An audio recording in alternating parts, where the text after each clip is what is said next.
Assalamu alaikum wa rahmatullahi wa barakatuh. IBRAH mukasa gemanya gange abulunja tulaba nkwanirizaako nate olwaleero. It's a beautiful Friday of course. Era nga nkugamba nti extra digest mugoba nsonga twasazeewo era twasalawo okupatanaringa ne mwami Dr. Twaha Kakooza owa Shatwa Habo Organic nga bano basinziira mu ggwanga Uganda ekayunga.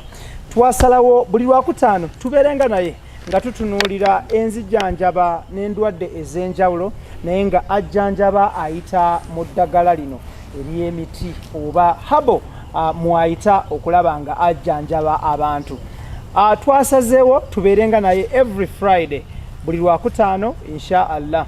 Era nga tukugamba nti nate tukomyewo omulundi omulala oba omulundi omulala olwaleero, another time, another episode. Era nga olunaku olwaleero luno nga sinababbanjulira mulamwa gwe tugenda kutunulira. Nja kusaba Dr. abuze ku balungi abatulaba.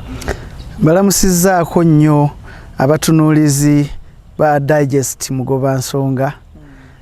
Amannya Kakooza Twaha okuva mu Shatwa Habo Organic, abajjanjabi era abalimi b'eddagala.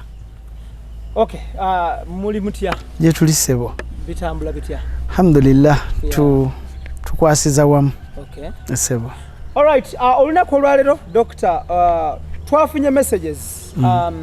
Of course mu bantu abataagala kubaatuukiriza, abakyala n'abaami n'abaana b'obuwala abakuzeekuzeemuko nga bayina omulanga gwe beekubira oba okwemulugunya eri embeera gye bayitamu ey'obutazaala. Abantu bangi nnyo, abakyala bangi tebazaala. Bagenda okukizuula nga omusajja yazaalako emabbali eyo nga tannawasa mukyalo ono, kitegeeza omwami yabaazaala. Then tugenda okufundikira nga omukyala yatazaala. Abaana b'obuwala bangi tebazaala, bangi abakyala bakuliridde bambi mu myaka 35, 40, bakuliridde 48 ku 5 naye nga tebazaala olw'ensonga ez'enjawulo. Bangi ababirengerera ewala babiteeka ku ddogo, abamu babiteeka ku hormones ez'omubiri, abamu babiteeka ku stress y'ennaku zino gye tulina. Buli omu ayina ndowooza ye okutwaliza awamu.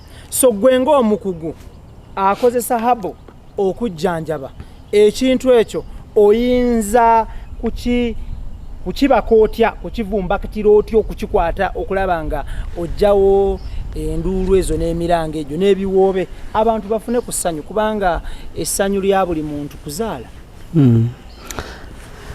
Kituufu era bambi kibi omuntu okubeera nga talinayo ku mwana, kubanga okusinziira ku Africa ffe tusinga okuwasa amangu. Myaka 18 omulenzi, abawala nno singa si kulwana nnyo bo babadde bazaalirana ku 14. Naye kaakati mu mbeera eyo gwe n'oweza n'emyaka 3 nga tonnalaba ku mwana, si lwakwekekkereza, si lwakwagalako, naye olw'ebizibu by'ensi. Tekiba kirungi. Waliwo enjogera wano mu Africa egamba nti alifa tazadde taligenda mu ggulu, naye eyo simanyi gye baagijja mu byawandiikibwa mu bitabo ebitukuvu tekiriimu. Naye ndowooza kye baali bategeeza omuntu nga tazaddeeko bambi n'obulwa gw'otuma buli kiseera obamu ennyamivu ovuma otuuka n'okuyomba ne Katonda. Nonga naye nze nakukola ki? Atalina mwana, tolina gw'otuma, tolina ki. So ndowooza mu ngeri eyo kiyinza okuviiramu obutagenda mu ggulu olw'enneeyisa. Naye abantu bangi tebazaala olw'ensonga oluusi ennafu.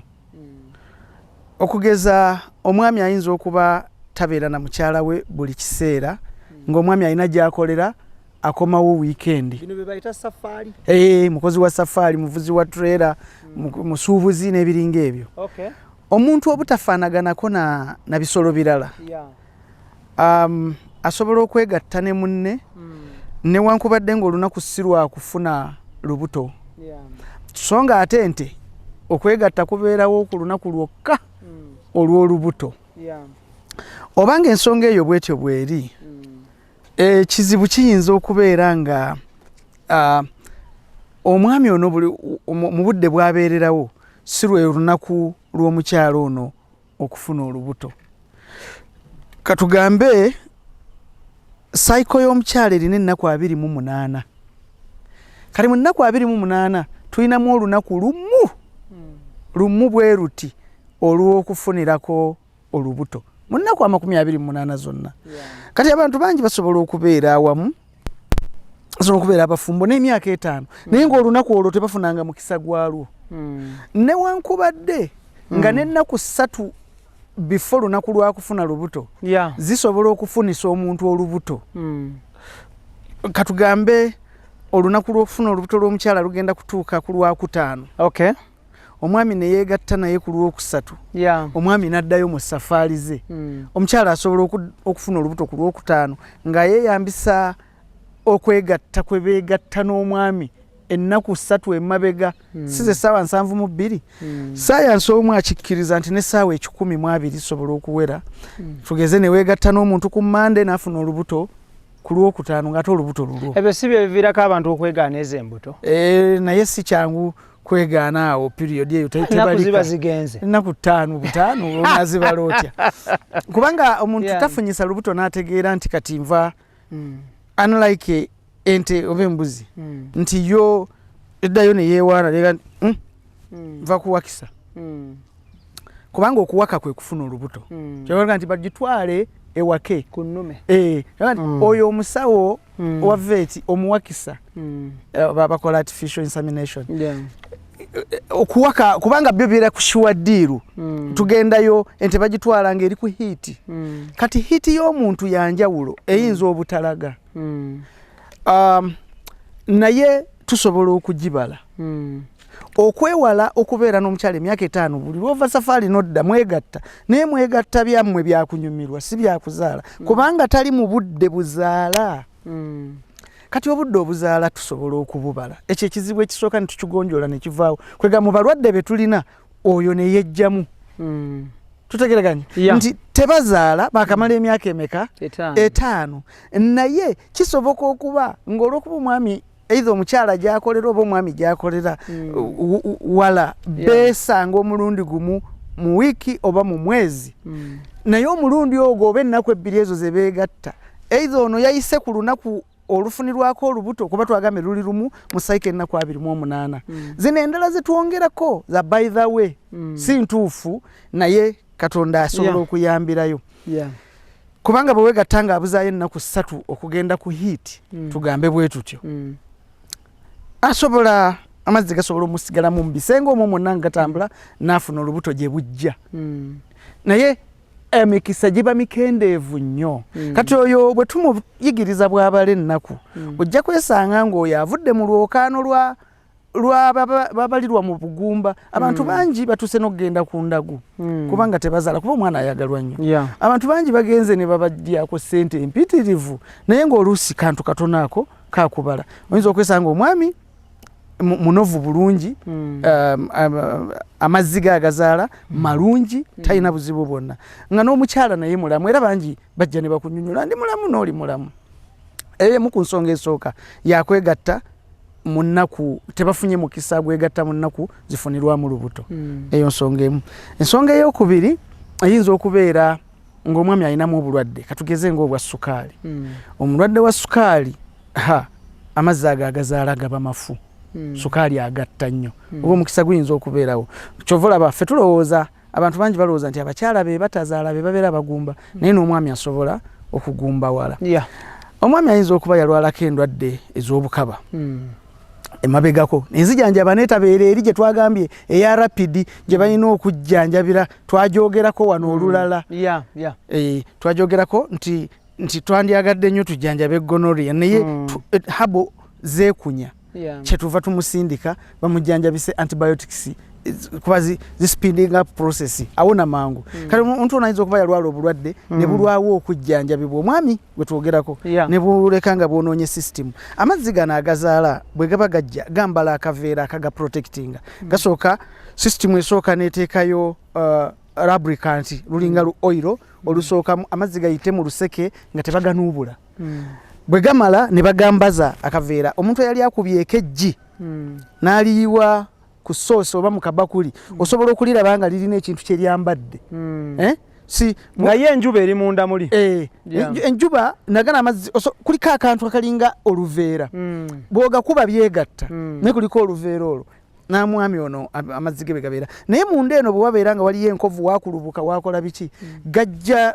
bagambudde n'empitawo yaago bagatuga baganyigiriza ekirala omwami ayinza okuba nga alina ekizibu kyonna ekimuleetera temperature okubeera waggulu ennyo mu processing amazzi gatambula gayitamu nga bagookya era abo mu nzijanjaba enzungu batera n'okubambaza icebags ku mugongo n'ayambala ekiveera ekirimu ice cubes oba ne ku lubuto naye owulira nti mirimu katemba mungi kati oyo omusajja oyo nno ffe tetumwambaza ebyo tumuwa eddagala n'atereera kati tusoose ne tulaba omukyala ayinza okuba mwegatta omukyala n'omwami nga beegatta mu budde obutali bwakufuniramu lubuto naye nga bo batuukiriza omukolo gw'okwegatta naye olubuto terutajja ate nga bombi balamu tutunuulidde tuyinza okuba nga omwami yalwalako yavaako obuzibu yalwalako obulwadde obwo obw'ekikaba nga amazzi ge akaseke kafunda kalimu amakoona kalimu ki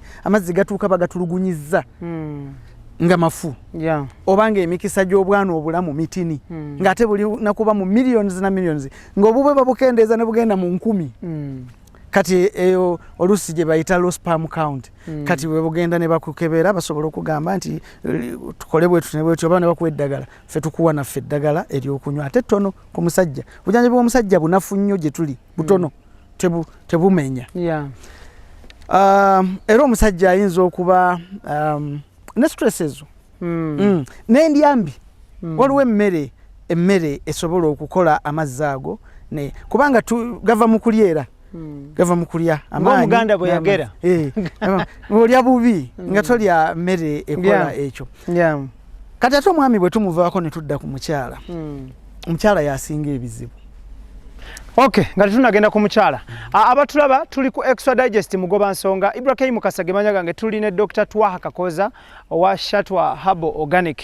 Tubeera naye buli lwakutaano tutunuulira endwadde eddagala n'enzijanjaba nga bayita mu miti gino gye basimba obusimbi. Era nga wotulabira wano tuli ku side emu ey'eddagala. Tetuli nti mu bimuli, tetuli nti mu compound, tuli ku side emu ey'eddagala erijjanjaba endwadde ezimu kuzo zaali batunnyonnyodde mu maaso eyo inshallah. So tujja muleetanga buli lwakutaano, tubeera naye buli lwakutaano, tugezeeko okulaba nga tuyina kye tukwongerako gwe omulungi ali eyo atulaba. Tukwagala okuba nga oli mulamu, y'engeri yokka gy'onaasobola okuba nga olaba ebintu byaffe bino n'okutuwagira in one way or the other. Tutunuulira leero kye bayita obutazaala mu bakyala n'abaami. Era nga asoose kutunnyonnyola obuzibu obusookerwako yebeera ebimu ku byo engeri gyakinnyonnyoddemu nyiza kitamenga nga long distance relationship nga mulabagana once in a while kiba kizibu nnyo to have the best timing ey'okuba nga omukyala afuna olubuto okuzaala. Then the other point gyatunyonyodde y'okuba nti omusajja obuzibu buyinza kuba buva ku musajja nga yatawaanyizibwako endwadde z'ekikaba nebirala. So tudde eri omukyala. Kati omukyala yalina obuzibu obuwerako. Omukyala naye tuyinza okulowooza ayinza okuba n'endwadde ezo endala eza bulijjo ezo zifango zikandida ezo n'endwadde endala nazo zisobola okutta amazzi gano. Naye ayinza okuba waliwo omumwa gwa nabaana gumanyi okujja ne guzimbako ka membrane ne kagukutamya ne gukutama bwe guti naye eyinza okubeera ensonga. Ate ayinza okuba mu kijjanjaba ekyo essebo ate ayinza okuba ate eryo ddagala tulikola mu tamponi tulikola akantu nakakozesa tumunnyonnyola ye ng'omulwadde.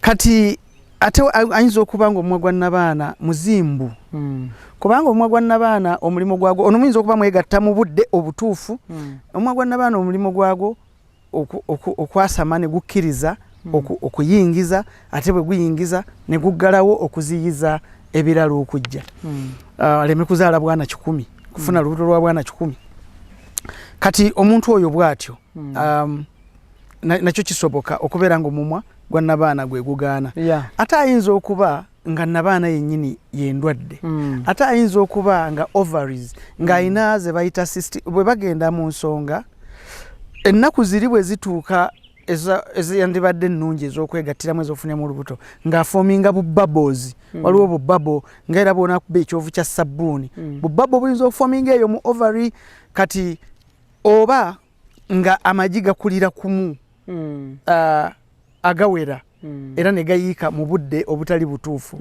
oba ng'amagi gatuuka ekiseera nga hormones tezigabuulira nti kati nyabo giggwe ovubuse otuuse okukola omulimu gundi so ebyo byonna tubitunuulira naye okusingira ddala batera okuba n'obuzibu mu nabaana omwo ne mu sisitimu yonna okuva ku mumwa gwa nabaana okudda ku nabaana okudda ku tube okudda ku magi kati oyo tumubuuza symptoms zabeera nazo ayinza okuba nga alumizibwa ayinza okuba nga addiŋŋana mu nsonga ayinza okuba nga bwe yeegatta n'omwami awulira obulumi ebyo byonna bijja kumugaana okufuna olubuto ayinza okuba nga ayinza okuba ate ng'azifuna naye ng'aliriizinga nga zaafuna buli mwezi addamu n'alwala ekyo tulabira ku type y'omusaayi ogumuvaamu gulina bu clots gujja mu bungi buluma gukola biki ebintu bwe bityo ayina ensonga eziwerako era obujjanjabi bw'oyo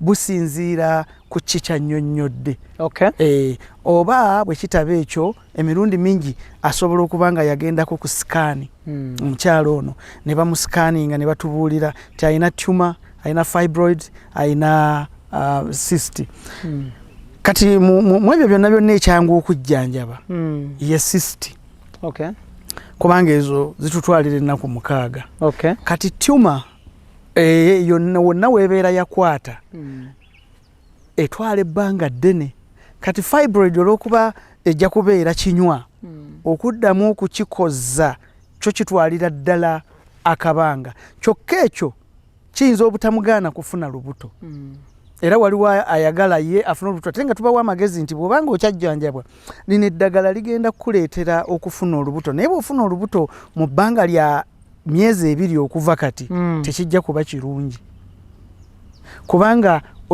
omwana omanyi omwana bw'agamala okugenda mu lubuto yeetaaga ayina temperature gy'ayagala nga tesusse nga tekendedde sisitimu egikola naye bwe wabeerayo ekizibu ekirala okugeza nga fibroids eso oba tumor oba whatever egundi egenda kuraisinga ebbugumu ligenda kulinnya liyise omwana lye yeetaaga kati ekyo kijja kuviiramu olubuto lwo okuvaamu kati bangi abo abafuna embuto nga bwe zivaamu oluusi ekizibu kibeera kyekyo so ne bwe tubanga tutandise okukujjanjaba tukuwaata amagezi okwewala okufuna olubuto mu nsonga ezimu ate mu nsonga endala tukukkiriza kubanga hormones bwe zidivertinga ne zimanya nti kati tugenda kukola ku mwana ate biri ebirala ebirwadde bikulira ku speed ate bishrinkinga kati waliwo ekika ky'obulwadde nga eddagala lyaffe ojja kusigala ng'olinywa teririna kye ligenda kukosa mwana awamu tukukkiriza ate awalala tukugaana n'okusinziira ku sayizi y'ekizimba ekyo ky'olina mpozi okunyonyola abantu bino byonna babitwalira mu bizimba kebeere cyst kuba cyst ezimu zirina empewo babo erimu empewo endala erimu omusaayi emu nkwafu eri solid endala ya mpewo kakati naye zombi oba eri solid oba eri ya mpewo zombi ziwona manguko okusinga bino ebisigadde bwe tuba tujjanjaba omuntu ono kyandibadde kirungi abeere nga yayitako mu scan abeere nga tulina ripooti ya scan nga bannyonnyodde nti alina kino ate kirokeetize so kiba beta asooka agende mu scan abazungu abo ebyuma ebizungu bimwekebejje alyoka ajje gye muli kyokka era bw'ogenda ne bagaa nti tebalina kye balaba nga n'omwami naye baamukeberanga naye tebalina kye balaba tebalaba buzibu era mujje mwembi tugenda kujjanjaba omwami tujjanjabe n'omukyala ate waliwo okubeera ng'omwami taliwo nga byonna obiyise tukubuuzizza mubeera mwenna nti ye mwegatta we mwagalidde nti ye si bipime kati ate omwami nga tasobola kujja katugambe omulimu gwe gumukuuma nnyo obudde abufuna kiro osobola okujja n'omunonera eddagala kye tutayagala tetulina ddagala tetugenda kuwa mwami nga tamanyi si ddogo si bya ddogo nti tujja kugaa nti titeeke ku lujja ofuuweko kyomwami limukolere nga muteera awo abuuke ng'ayingira si lyakubuuka lyakunywa oba okukozesa mu ngeri endala eyamba kubanga ffe tumanya nti ono alina oba obuzimbu samuweya ono oba alina ebbugumu oba kubanga ensonga nnyingi ezisobola okuziyiza ababiri okuzaala kati bwe tukitegeerawo ekityo nti omukyala yagenda alipooti yiino egamba nti buli kimu kiri nnomo nti omwami naye baamukebera nga naye alyoke kati ekisigalidde kiki ffe nga tubalansinga hormones nga tuwa na mwami eddagala lyaffe nga bazaala era bangi tubalina batuwaako obujulizi. Tuli ne Dr. Twaha Kakooza owa Shatwa Herbal Organic tumukyaliddeko naye nga tubeera naye every Friday tubeera naye mu special episode nga tutunuulira obulamu health okutwaliza awamu era nkugamba yona gy'osinzira okubanga tulaba nti ennamba zaabwe ez'essimu weeziri awo osobola okubakubira direct osobola okubanga obawaandikira WhatsApp message oba okubanoonya ku Facebook page emanyiddwa nga Shatwa Mixed Farm ate nga ku Gmail ku email osobola okubawaandikira obubaka n'obuweereza ku email emanyiddwa nga shatwamixedfarm@gmail.com ojja kubanga obafuna bulungi nnyo. Omulama gw'olunaku olwaleero tutunuulira obutazaala mu baami n'abakyala because bano balina kubeera babiri omwami n'omukyala okusobola okumanya nti ono azaala oba tazaala so tutunuulira ki ekirina okukolebwa muyambiddwa mutya era munaafuna mutya obuyambi so ebisinga abinnyonnyodde ebisookerwako the basics abizinnyonnyodde but ekisinga obukulu kubeera kumukubira ssimu oba okumunoonya n'omunnyonnyola how you feel and what you feel nebyo ze oyitamu then kati ye ng'omuntu aba asobola okutandikirawo okubanga alaba engeri gy'akutabulira eddagala lino erya habo ery'emiti n'olaba nga owona bulungi n'osobola okubanga ofuna ku ssanyu ly'oku nsi kuno okubanga oli muzadde. Ekintu ky'abakyala abavaamu embuto okikoonyeko naye katini njagala tukirambululemu bangi nnyo experiences zaabwe bali eyo ebweru not ebweru wa Uganda but out there bagamba nti ku myezi 2 luvaamu ku myezi 3 luvaamu myezi 6 luvaamu na ate nga ebiseera bisinga tewabeera nti musisi yayise kubanga wetwakulira eyo wajjajja wange emityana atugamba nti musisi bw'ayita mbuzi kapa bantu nte ngo njovu musisi oluyita bwati waba ayise zonna bivaamu embuto so omukyala nga kibaddewo omulundi ogusooka n'ogwokubiri n'ogwokusatu okijjanjaba tukijjanjaba era ki ekibireeta kiyinzika okubeera nga ayina kubiri bye twogeddeko wansi ayinza okuba ne kati abaganda gwe bayita nabbuguma kati nga bwe twagambye nti olubuto lulina temperature katonda gye yalukolera gye lulina okukomako gye lwagala bw'asanga obunyogovu bwe wannyogoga luvaamu ebbugumu bwe lisukka era lujja kuvaamu kakati omuganda n'ateekawo ekigambo nabbuguma kati nabbuguma gwe tuyinza okutunuulira kiki ekimuleeta tujja kutwala ekyokulabirako nti singa omuntu abeera n'embalabe bw'onaakwata awo awali embalabe n'okwatawo bw'oti ojja kuwulira nga wookya okusinga awalala awatali mbalabe nti buli awabeera ekintu ekipya ekitasaanidde kubeerawo ebbugumu liba lya njawulo tugambye bw'okwata wano nga waliwo embalabe akabugumu kajja kuba kasusse kawana awatalimba labe ne munda eyo bwe wabeerayo ekizimba kigenda olwokuba kikuŋŋaanya omusaayi kikuŋŋaanya ebintu bingi ebbugumu ligenda kubeera lingi kati ebbugumu eryo ligenda kubanga lisaasaanira awo wonna ekyokubiri kati balisaasaanira awo olubuto of course lugaana eno temperature sigisobola ne luyiika ekyokubiri wayinza okubeerayo ekizimba ng'ono omwana waali ate n'ekizimba kumpi we kyamera kati kigenda kunyigiriza ono era alemererwe kabe kasinge bamunyigiriza awantu wasinga okwetaaga obulamu mu budde obwo olubuto ne luvaamu naye wekitabo ekyo ng'era sikaani yagambye nti si bwe kiri ffe tulina olw'okubeera n'ebikolo by'eddagala ebingi ng'ate era byawandiikibwako era byakakasibwa tukakasa ntusobola omukolera n'abeera ng'era abalala bangi betukoledde eddagala embuto ezo nezirekeraawo okuvaamu njagala nga biri byonna tusooka ntubitunuulira waliwo neyeerabira omumwa gwa nabaana ne gwerabira ne gusaanukuka gwokka kati abo batera obateekamu mu ddwaliro babasiba karingi ku mumwa guno guleme kulirizinga kati ffe ebyo tubikola nga tetukukoze ebyo njagala tutunuulire waliwo sayingi egamba nti ebimu ku biremeseza omuwala oyo oba omukyalo oyo okuzaala yajjamu nnyo embuto mu biseera bye ebyekivubuka kirina effect nakyo okukola abortions empitirivu abantu abamu balina we bagambira nti oli bw'aba yamanyiire okugjamu embuto buli myezi 3 ne luvaamu sisitimu erwadde kineega nti myezi 3 nno gituuse kanjirendirizinge naye sikirinaako bwino ali scientifically approved sikirinaako nnyo okumanya naye ng'abantu bakyogera tekirina kinene nnyo kyekiyinza kukola wabula mu process awo ng'omuntu ajjamu embuto ayinza okuba nga yakosebwa bayinza okuba kubanga abantu embuto newankubadde tezikkirizibwa kugibwamu naye waliwo akawaayiro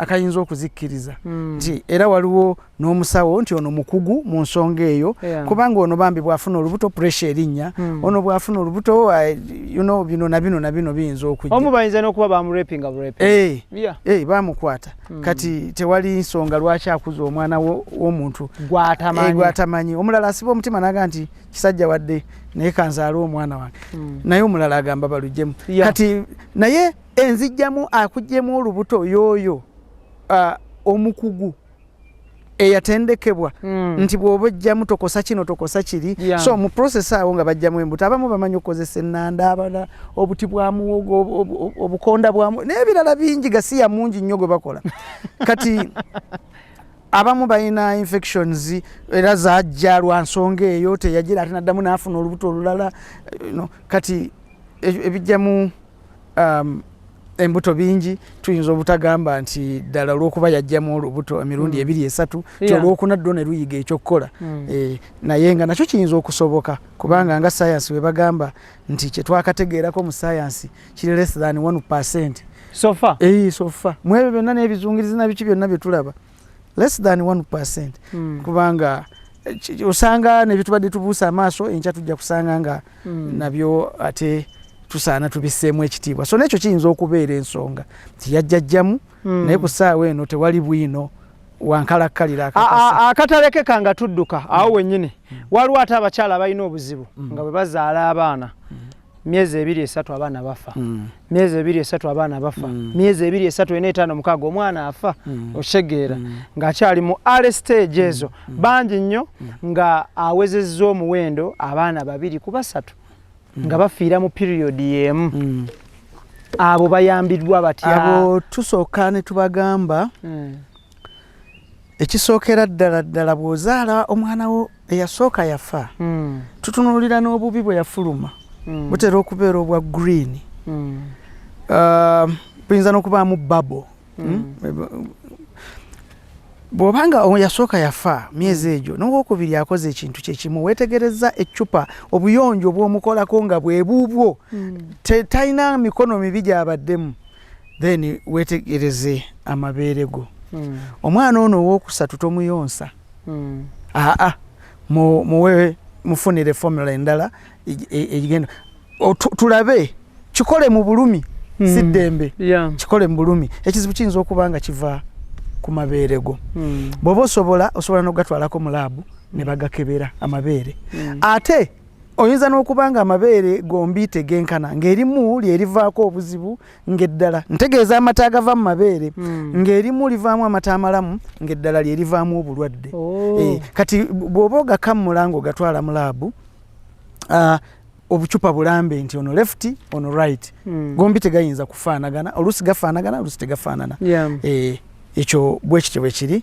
then bwe kibanga ekyo oyise amabeere malamu era naawe osobola okujja netukufunira ebisingawo ku ebyo basobola otukubira ku masimu gaffe oba okugenda ku WhatsApp WhatsApp gye ngenda okusobola okubawa ku ssaawa eno eri 077 8 66 21 5 ate era still weeri awo tugiwandiseewo osobola okuba nga oweereza voice note oba okukuba abali ebunaayira bulaaya osobola okuba via WhatsApp call bangambye internet bagisumuludde mbadde sibigoberera bagisumuludde sebera naye ku WhatsApp eno tusinga kwagalako voice note okusinga okuba direct bw'otuuka bw'obeera ng'olina amasimu mangi na biki okozesa simu nnene kati ffe tukozesa iPad si nnyangu kuteeka bwamu matu oba kugikwata obeera omuzeeyo ow'amalala so omuntu yandibadde aweereza voice note oba n'awandiika IBRAH Mukasa gemanya gange tetugenda kubanga tusukawo olunaku olwaleero